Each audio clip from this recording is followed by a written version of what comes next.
La noche había caído sobre la ciudad de Granada, y en la calma de un barrio moderno, de edificios nuevos y calles limpias, se escondía una historia que parecía no pertenecer a este tiempo.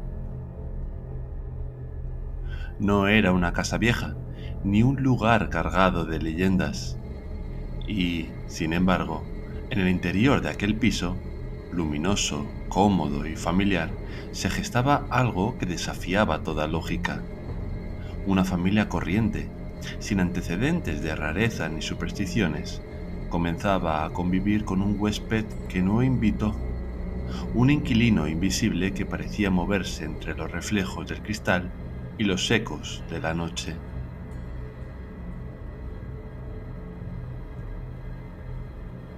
El caso llegó hasta las cámaras del programa Cuarto Milenio, conducido por Iker Jiménez.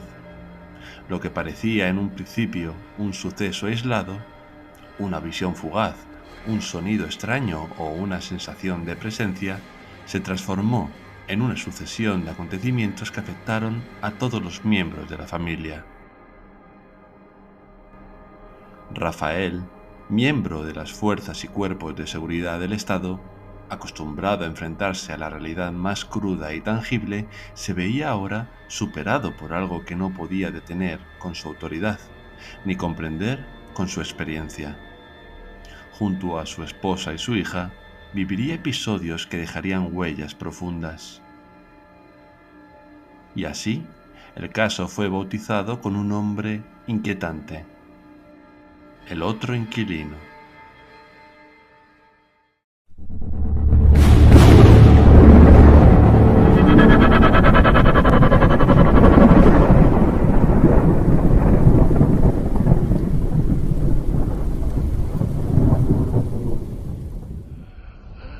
Todo comenzó poco después de mudarse.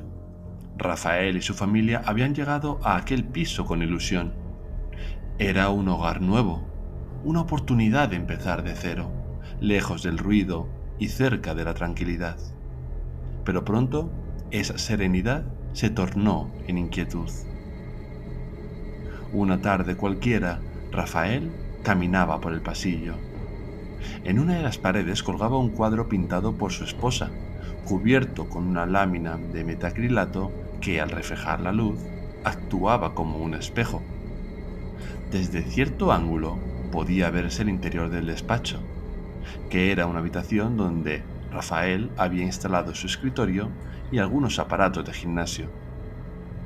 Fue entonces una tarde, cuando Rafael caminaba por el pasillo, cuando el reflejo le devolvió algo imposible: la imagen de un hombre sentado en su silla, mirando hacia la puerta. No es exactamente un cuadro, es un puzzle que hizo mi mujer y lo tapó con una pieza de metacrilato. Y cuando uno va por el pasillo, puede ver una habitación que tengo yo, que es un despacho, pero también lo uso como gimnasio. Y el marco refleja bastante bien lo que es el despacho. Entonces, yendo por el pasillo, precisamente de esa habitación, pude ver a alguien, a la figura de un hombre sentada en mi silla mirando fijamente hacia la puerta. Aquella imagen no fue un destello ni una confusión. Rafael se quedó inmóvil, observando cómo la figura permanecía inmóvil también, mirándole. Luego, simplemente y de repente, desapareció. El desconcierto fue total. Rafael revisó cada rincón del despacho, buscando una explicación racional. Sombras, reflejos, algún efecto óptico. Nada. La estancia estaba vacía. No quiso alarmar a su familia, pero no tardó en descubrir que no era el único en percibir algo. Días después, su hija, una niña pequeña, se despertó en mitad de la noche. A los pies de la cama, escuchó dos voces, una de una mujer y otra de un niño, que hablaban sobre ella. Parece ser que ella, en mitad de la noche, se despertó porque estaba escuchando a alguien hablando, en los pies de la cama. Ella oyó la voz de una mujer y un niño, y estaban hablando sobre ella. porque estaban como preguntándose si estaba despierta o si no lo estaba despierta. Entonces ella se asustó bastante, se metió debajo de la sábana que tenía, porque solo había una sábana porque era verano, y ahí acabó todo. Las voces hablaban de la niña como si discutieran su estado, si dormía o no. Cuando la pequeña se escondió bajo las sábanas, el silencio volvió, y con él una sensación de vacío imposible de explicar. Los días siguientes trajeron más sobresaltos. La madre, sentada en el salón viendo la televisión, fue testigo del momento en que su hija entraba por la puerta, se detenía en seco y clavaba la mirada hacia el interior de la estancia. La niña, con el rostro desencajado, dijo haber visto a un hombre, de pie, observando todo desde el fondo del salón. Sí, en esta ocasión venía la niña de la calle. Y mi mujer estaba tranquilamente en el salón, viendo la televisión. Entonces, la niña entró y al entrar giró la mirada hacia el salón y vio a una persona, a un hombre, como mirando hacia adentro. Era el mismo hombre del reflejo, el mismo que Rafael había visto en su despacho. No había duda. La descripción coincidía: pantalones vaqueros, camiseta oscura y complexión delgada. No una figura antigua ni un espectro envuelto en ropajes de otro siglo, no. Era alguien de apariencia actual, tan real como cualquiera. Parece ser que llevaba pantalones vaqueros y la camiseta oscura. Aquí la cuestión es que ella lo ve bastante nítido. No es una persona como una sombra, lo ve perfectamente. Es una persona como la podemos estar viendo ahora. Rafael intentó buscar un pasado oculto en el hogar. Indagó sobre los antiguos propietarios del piso, habló con los vecinos, investigó registros, pero no encontró nada. Nada sugería que aquel hogar tuviera un pasado trágico. Sin embargo, en las cercanías había una vía de tren, y según los lugareños, en aquel punto se habían producido varios accidentes. Sí, relativamente cerca pasa una vía del tren. Y sé con bastante certeza que por ese punto ha habido varios suicidios. De hecho, lo típico, suele haber un ramo de flores en cierto punto de ahí de la vía porque ha habido gente que se ha suicidado ahí.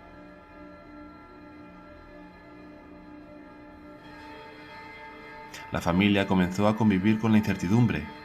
Los reflejos, las voces y la figura del hombre se convirtieron en una presencia constante, silenciosa y desconcertante. Esto fue así hasta que el caso llegó a cuarto milenio.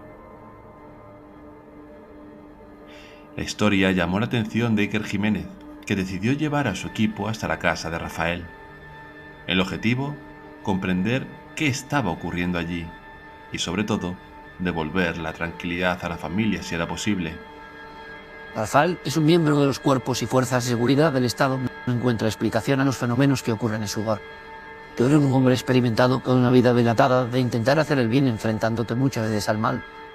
Y esto, sin embargo, no es que le escuadre a uno, pero no se lo espera. Pero cuando uno ve el misterio en su propio domicilio... Rafael no es el nombre auténtico de este testigo, pues ha preferido mantener el anonimato, así que también lo recrearemos como si estuviera en las sombras. El equipo del programa decidió someter a Rafael a una serie de pruebas científicas para evaluar la veracidad de su testimonio. Luis Salamancos, experto forense, llevó a cabo un análisis de estrés vocal y un estudio de microexpresiones faciales para determinar si Rafael mentía o si realmente estaba describiendo algo vivido. Vamos a utilizar dos tipos de programas. Por un lado, mediremos los vectores de la respiración del sujeto, y por otro, la fiabilidad de la voz. Además, realizaremos una prueba de microexpresiones faciales. Cuando hablamos, el 70% del mensaje es no verbal. Esas microexpresiones, que el sujeto no puede controlar, nos permiten determinar si su testimonio es fiable. Durante las pruebas, Rafael describió con detalle las experiencias que había tenido. Habló del reflejo en el cuadro, de los golpes en el brazo, de las voces y de la imposibilidad de hallar una causa lógica. La primera experiencia que tuve fue en esta situación. Desde el pasillo, a través del reflejo de un cuadro, vi a un hombre sentado aquí donde ahora estoy yo. Otra vez fue cuando tenía a mi hija en los brazos y noté como si alguien me diera 2 golpes en el brazo. Al darme la vuelta no había nadie. Los resultados fueron concluyentes. El análisis determinó que Rafael decía la verdad. No había indicios de falsedad ni de estrés inventado. A través de la voz de Rafael se puede determinar que está en unos rangos de 8 a 12 hercios que, según mi veredicto, es totalmente veraz y honesto, con lo cual tenemos una prueba más de que realmente estaba contando su verdad. Es entonces cuando el grupo de investigación decidió hacer un aislamiento con el principal testigo, a modo de intentar desencadenar los fenómenos que allí estaban sucediendo. Mientras que estaba allí recluido, fueron colocadas grabadoras por el resto de la casa. Durante el aislamiento, mientras Rafael permanecía solo y a oscuras en la habitación donde había visto la figura, las cámaras captaron detalles reveladores. Rafael arqueaba las cejas, miraba hacia la izquierda y se mordía el labio constantemente. Su cuerpo reaccionaba con tensión a algo que no podía ver. Aunque parecía tranquilo, las microexpresiones mostraban ansiedad. Rafael estaba tenso, agobiado, y a ratos parecía sentir cambios de temperatura dentro de la habitación. Eso parecía confirmar la honestidad del testigo. Es entonces cuando llegó el turno de Paloma Navarrete, médium y colaboradora habitual del programa, conocida por su sensibilidad para captar energías en lugares donde lo inexplicable parece habitar. Paloma recorrió la casa en silencio, observando, tocando las paredes, respirando el aire denso del lugar. Se detuvo en 2 puntos concretos: el dormitorio principal y el despacho gimnasio de Rafael. Allí dijo percibir presencias. Veo a 2 personas y una de ellas es masculina. Sí, es un hombre y además es un hombre moreno, pero tiene un color de piel como si estuviera enfermo. Y además tiene un gesto de dolor porque se echa la mano por aquí, por la garganta o pecho. Está muy desorientado. ¿Cómo te llamas? ¿Me puedes decir tu nombre? ¿Has vivido aquí? ¿Que esta es tu casa? ¿Y quién es el otro? Mi hijo dice, ¿y qué le pasa a tu hijo? ¿Accidente? ¿Un accidente? ¿Sufrió aquí un accidente? La médium parecía comunicarse con algo o alguien invisible. Sus palabras salían atropelladas, como si repitiera lo que escuchaban interiormente. Mencionó a un hombre moreno, enfermo, que aseguraba ser el dueño del lugar. Un hombre que hablaba de su hijo, de un accidente y de la muerte. Sorprende porque Paloma va directamente al sitio donde habían ocurrido los episodios. La habitación matrimonial y el despacho. Lo más curioso es que menciona un apellido que parece, sin embargo, en el domicilio no ha habido nunca inquilinos con ese nombre. A modo de apunte personal, yo pienso, en este punto del caso, que no es preciso que el espíritu haya vivido en efecto en esa ubicación. Es más, no es la primera vez que leo que espíritus confunden su casa con otra, quedando atados sin querer a lugares que desconocieron en vida. En un caso pasado, Aldo Linares afirmó ver a un niño en la casa de una familia, pensando que allí estaba su madre, a la que buscaba. Sin embargo, Aldo acertó a afirmar que aquel niño venía del cementerio próximo y que había acabado en aquella casa desconocida por confusión.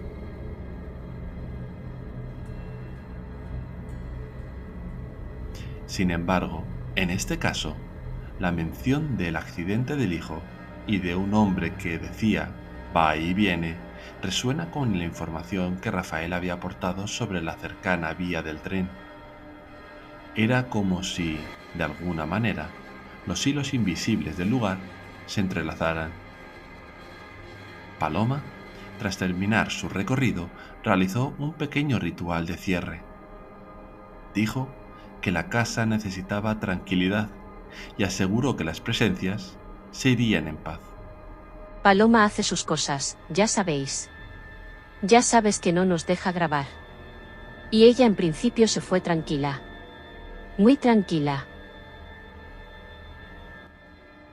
Rafael corroboró que, desde la actuación de Paloma, no han vivido más acontecimientos extraños en la casa. Desde que se fue Paloma no ha habido más acontecimientos importantes. Desde entonces, no hemos vuelto a ver nada. Ahora hay mucha tranquilidad. El ambiente en la vivienda efectivamente cambió. El aire se volvió más ligero y las noches dejaron de ser inquietantes. Pero el caso no terminaba ahí. Faltaba una última prueba: las psicofonías. El equipo técnico del programa instaló 3 grabadoras en la casa, 2 en el dormitorio y una en el despacho gimnasio. El lugar, según todos los presentes, era extremadamente silencioso. No había filtraciones de sonido, ni ruidos de vecinos. Y sin embargo, las grabadoras captaron algo. Hemos obtenido muchas grabaciones. Voces femeninas, masculinas, susurros, golpes, arrastrar de muebles. Hemos descartado muchas, pero las que quedan son impresionantes. En una de las grabadoras del dormitorio se registró una voz masculina que decía algo como «el abuelo» o «ay abuelo», seguida de un portazo seco. ¡Ay, abuelo! El tono no es normal, tiene ese dramatismo cantarín de las voces antiguas como de otro tiempo. Y se graba en una grabadora, pero no en la otra, aunque estaban una al lado de la otra. En otra grabación, una voz masculina murmuraba algo que todos interpretaron como dar gracias normales. Dar gracias normales. Finalmente, y no menos importante, una tercera psicofonía, aún más inquietante, pues parecía contener el gemido ahogado de alguien que intentaba hablar sin poder hacerlo.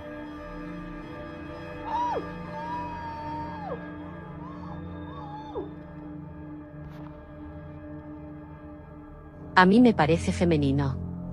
No es una frase articulada, sino como si alguien estuviera amordazado. Como si intentara hablar y no pudiera. Sí, da la sensación de que es una mujer angustiada que intenta pedir ayuda. A mí esto me suena a una mujer angustiada.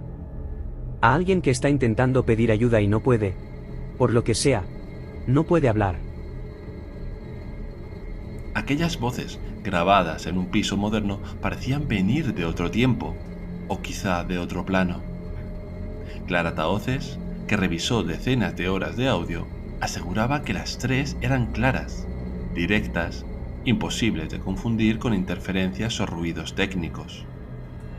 Las voces recuerdan a los antiguos seriales de radio. Pero dicen algo. Están comunicando algo. Rafael, el testigo, escuchó las grabaciones con el rostro tenso en el programa de Cuarto Milenio. Reconocía la claridad de las voces, pero no su origen. Ninguna pertenecía a su familia. Ninguna coincidía con timbres conocidos. Es así como el ambiente en el plató se volvió denso, cargado. A pesar de la inquietud, Rafael reconoció sentir una paz nueva desde la visita de Paloma. Lo que antes era angustia, ahora era solo recuerdo. Pero para mí quedan bastante dudas sobre el caso. ¿Por qué se escuchaban voces femeninas en las grabaciones cuando Paloma solo acertó a ver a un hombre adulto y otro más joven? Es como si Paloma no hubiera visto las presencias que atormentaron a la niña mientras ella dormía. Y si, en efecto, eran más presencias de las que Paloma acertó a identificar, ¿quiere decir que siguen allí? Parece ser que las historias paranormales que allí sucedían tenían que ver con varias historias entrelazadas, a mi modo de ver. Por un lado, la de un padre y un hijo que va y viene por algún motivo desconocido, y por otro lado la de la mujer y la niña que visitan a la pequeña en la noche.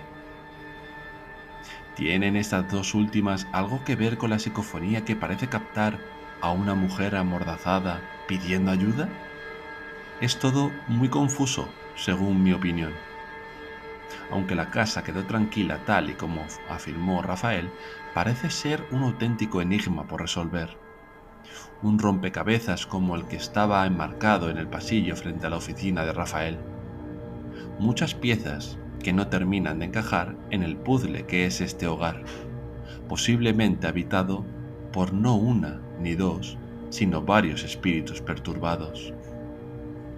He investigado más el tema y no he encontrado nuevas actualizaciones del caso, por lo que me temo que por ahora todo quedará en el más absoluto misterio. El caso de El otro inquilino dejó al equipo de Cuarto Milenio con una mezcla de asombro, pero también de alivio. Asombro por lo que los fenómenos, visiones, voces y psicofonías parecían formar parte de un entramado imposible de negar. Y alivio porque después de la investigación, la familia recuperó la calma. Las pruebas periciales demostraron la sinceridad de Rafael. Las psicofonías aportaron una evidencia perturbadora de que algo o alguien seguía allí, comunicándose desde una dimensión desconocida. Paloma Navarrete, por su parte, cerró el caso con la serenidad que la caracterizaba. Aseguró que aquellas almas habían encontrado su camino y que si alguna vez estuvieron atadas a ese lugar, ahora ya no lo están. Rafael y su familia continúan viviendo en el mismo piso. Han dicho que no han vuelto a ver figuras ni a escuchar voces. A veces, cuando pasa por el pasillo, Rafael evita mirar el cuadro de su esposa. No por miedo ya, ahora por respeto. Quizá, piensa, aquel reflejo fue una puerta, una rendija entre mundos que se abrió por un instante, como si fuera un mensaje, una presencia. Es el caso de misterio, El otro inquilino, de una anónima casa en la ciudad de Granada.